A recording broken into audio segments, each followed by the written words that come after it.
Welcome to Bible Wisdom Studio. Today we continue one of the most powerful stories in the book of Genesis. In the next few moments, we will walk through Genesis chapters 47, 48, and 49. This is a story about famine and faith, blessing and legacy, and the unchanging promises of God. This is Genesis chapter 47. Joseph brings his father Jacob and his brothers before Pharaoh. He carefully presents only 5 of his brothers, knowing that shepherds were looked down upon in Egyptian society. When Pharaoh asks about their occupation, they answer honestly. They say they are shepherds, just as their fathers were. They do not hide who they are. And because of their honesty, Pharaoh allows them to settle in the land of Goshen, the best region of Egypt. This teaches us an important lesson. God honors humility and truthfulness. Jacob is then brought before Pharaoh. Though Jacob appears weak in human terms, he blesses Pharaoh, the most powerful ruler on earth. This moment reminds us that spiritual authority does not depend on position or power. It flows from God's covenant. As the famine grows severe, Joseph administers Egypt with wisdom. People exchange money for food. When the money runs out, they exchange livestock. Later, they even exchange their land. Joseph is not acting out of cruelty. He is preserving life.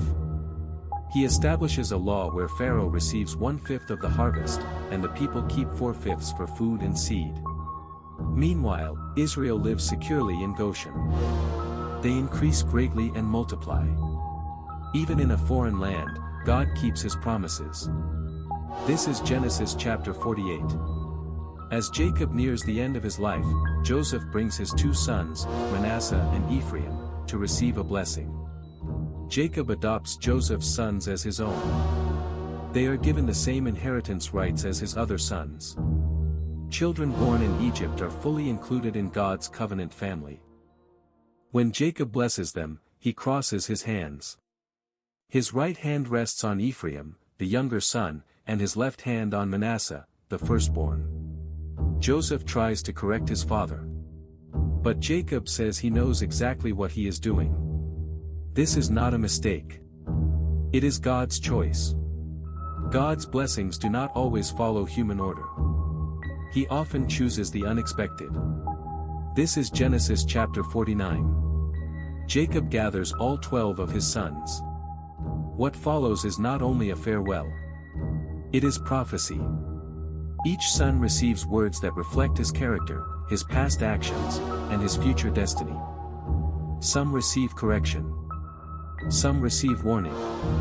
Others receive great promise. When Jacob speaks over Judah, everything changes. He declares that the scepter will not depart from Judah. From this tribe will come kings. And one day, the Messiah. This prophecy points forward to Jesus Christ. God's plan of redemption is already unfolding, generations in advance. Joseph receives a rich and powerful blessing. Jacob speaks of strength in suffering, faith under attack, and fruitfulness despite betrayal. Joseph's life reminds us that what others intend for harm, God can use for good. Before Jacob dies, he makes one final request. He asks not to be buried in Egypt. Egypt represents provision, but not promise. Jacob dies believing that God will one day bring his people back to the promised land. Genesis chapters 47 through 49 teach us a powerful truth. God preserves his people in famine. God's blessings defy human expectations. Character shapes destiny.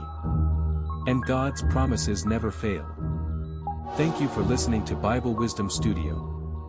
If this message blessed you, please take a moment to like this video. Subscribe to the channel for more deep and powerful Bible explanations.